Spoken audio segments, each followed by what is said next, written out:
Hello dear friends, and welcome to this video today in our YouTube channel. In this video, friends, we shall be looking at one of the very important experiments in the physics practicals at the A levels, guys, that keep coming always, and so many students always have it wrong. So friends, in this video we shall be highlighting the easiest trick in which you can always use to have this practical, to have all the marks in this practical. So guys, in this practical, you might not necessarily carry out the experiment, but you can actually score all the marks, and that is a major objective of this video today. So friends, don't forget to share the video out with your friends.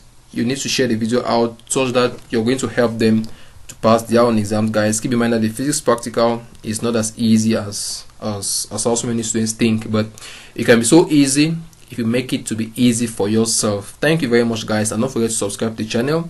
Make sure you hit the subscribe button, because that is actually going to tell me that you actually found the content useful.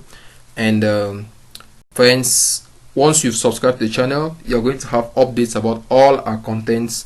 And guys, it took me weeks, if not days, to actually present this content for you. So friends, don't forget to appreciate that by giving the video a thumbs up, because that is actually going to tell me that you found the content useful. Thank you, guys, and let's dive straight into our video today.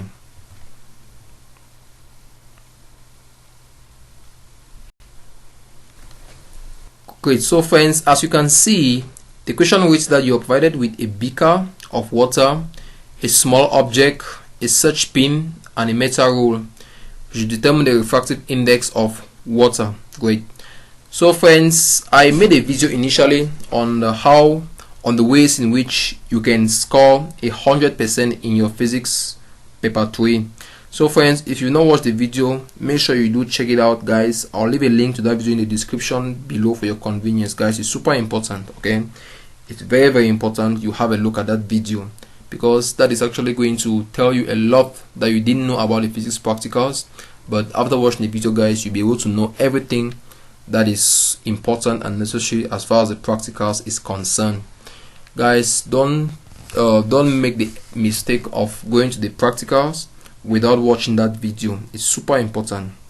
Alright, guys, let's get started. But guys, as usual, you should first of all know that the approximate refractive index of water, guys, is given as 1.33. okay? So the main aim of this experiment is just for you to carry out that experiment yourself to show that it is actually 1.33. So friends, as usual, we are going to have our diagram of setup. Let's have a diagram of this form. This is the beaker. Then now we know that in this experiment we are going to have the object at the bottom of the beaker, right? So we are going to have the object here. This is the object we are going to place in the beaker. Then friends, we need the height.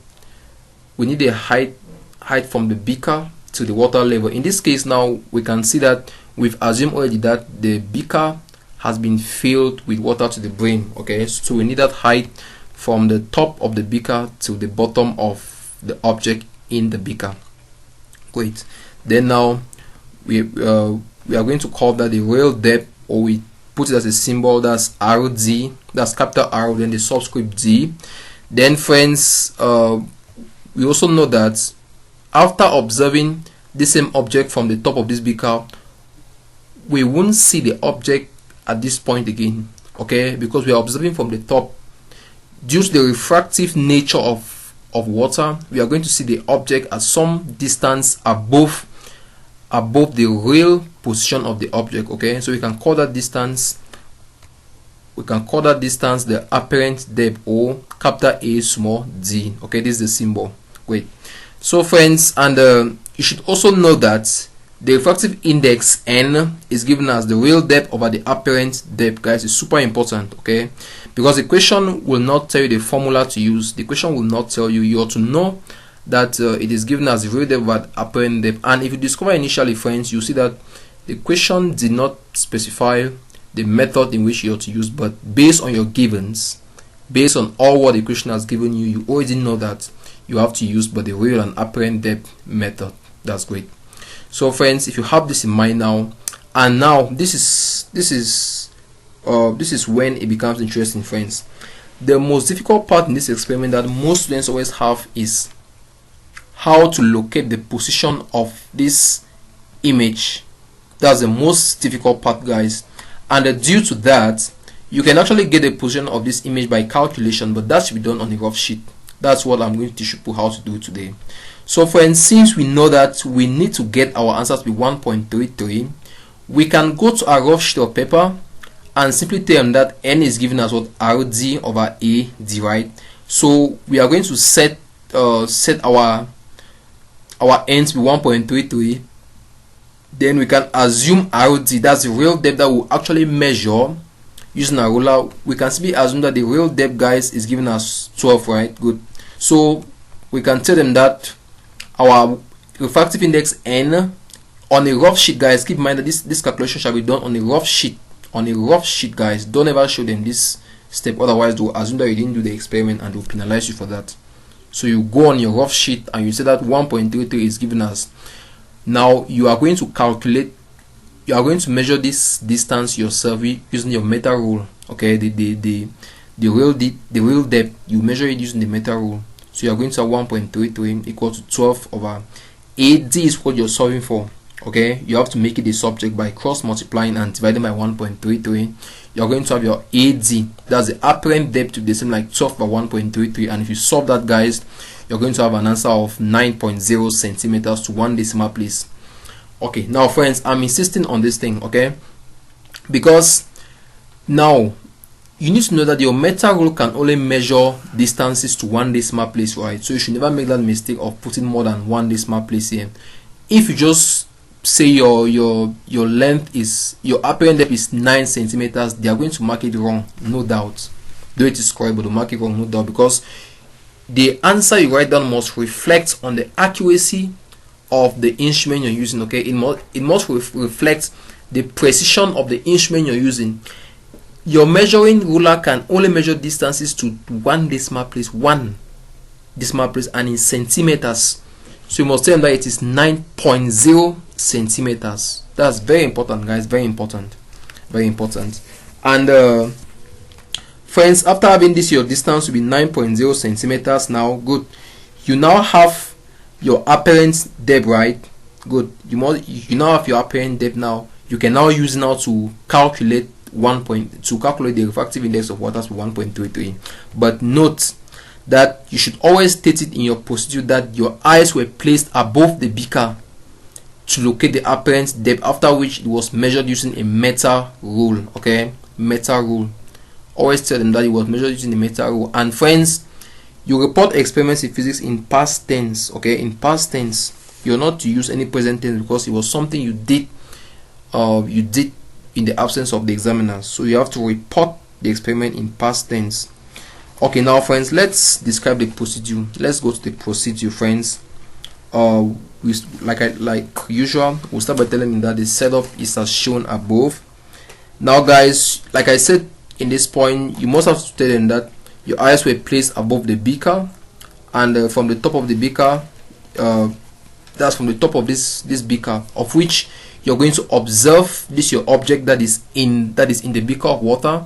Then, because of the refractive nature of water, you are not going to see this same object at this real depth distance. You rather see it at some distance above the actual distance from where the object was placed. Okay, you rather see it at some distance above. So we'll tell them that the eyes were placed above the beaker, and the position of the object in water observed from the top of the beaker was located using a search pin, and both the length of the water from the real object to the top of the water, both this distance from the top of the water and from the search pin, and from this search pin, guys, above, was measured using a meter rule. That's perfect, guys. That's very, very perfect.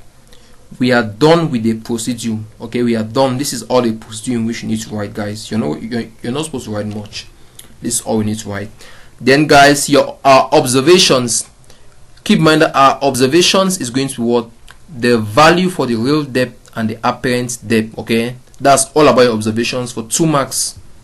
Your observations, you're going to have your real depth, that's already to be 12 centimeters, and your apparent depth to be 9.0 centimeters. Now, guys, important hits, keep in mind, I'll say it again, that in as much as you measured the real depth, it was 12 centimeter. If you just write 12, they will mark it wrong, guys. No doubt for that. No doubt they will mark it wrong. But for the apparent depth as well, you put it 0.0. If you forget 0.0, guys, they'll mark it wrong. If you convert your answers at once and put it as 0.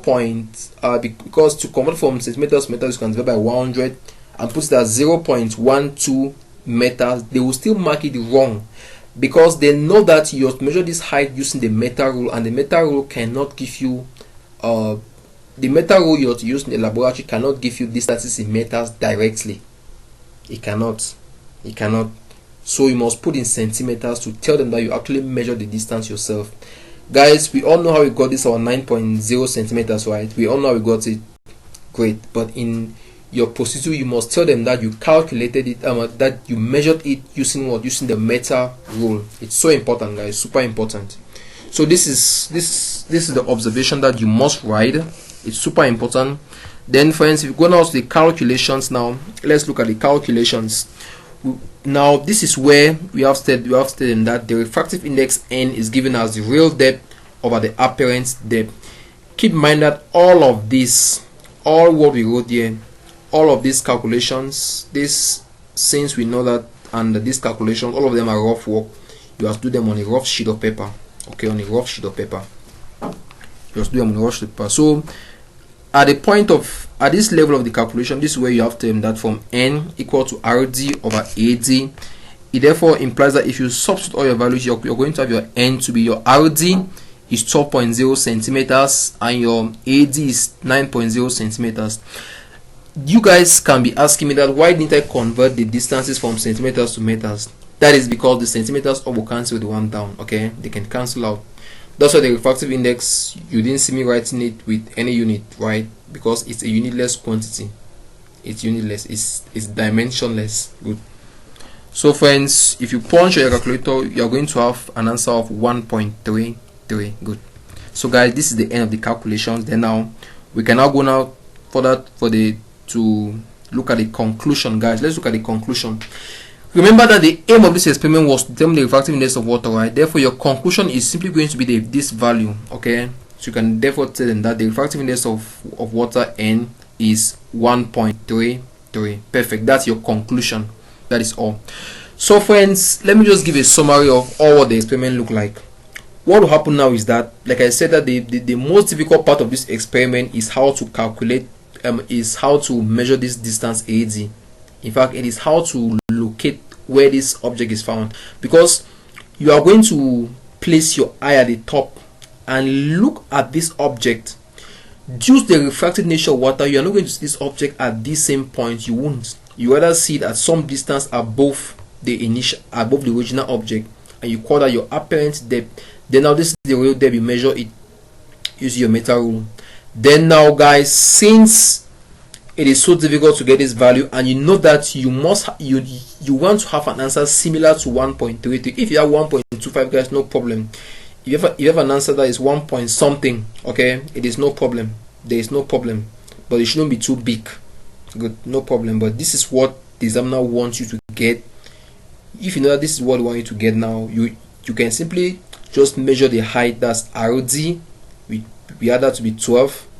Then now we simply equate to 1.33 and solve for AD. We have our AD to be 9.0 centimeters. And like I said, this is your rough work. This is your rough work because you're struggling to get this distance. This distance. Once you have the distance now, and you describe your procedure, keep in mind that you should tell them that you measure this distance using a meter rule. You located the position of the image using this search pin, this green arrow. Okay, you must tell them that. If you don't tell them that, they won't give you the marks. Their observations has to be what the values you got, right? The values you got, which is 12.0 centimeters, and I insisted on this 0. Then AD, which is 9.0 centimeters. Your calculation, you simply put everything and you have your answers with that. Conclusion is the value you got. So friends, I hope you guys understood. If you understood, guys, and the video was so interesting, hit that like button, guys. And if you've not subscribed, subscribe to the channel. If you subscribe already, thank you very much, and share it out with your friends. That's all you have to do now for me. And friends, keep in mind guys, the decimal place, the decimal place, your ruler will give you will give values to 1 decimal place, guys. 1. Your multimeter, your micrometer screw gauge will give you answers to 2 decimal places and in millimeters. Your vernier caliper will give you distances in 2 decimal places, but in centimeters. Is it okay, guys? It's super important. Okay, it's super important. So guys, thank you very much for watching the video, and don't forget to subscribe, like the video, because that's going to motivate me. And you can suggest other videos you want me to produce in the comment section. I always produce what my subscribers want me to do, okay, and what they want me to do. So friends, thank you for watching the video, and I hope to see you in the next video coming up very soon. Thank you and stay blessed.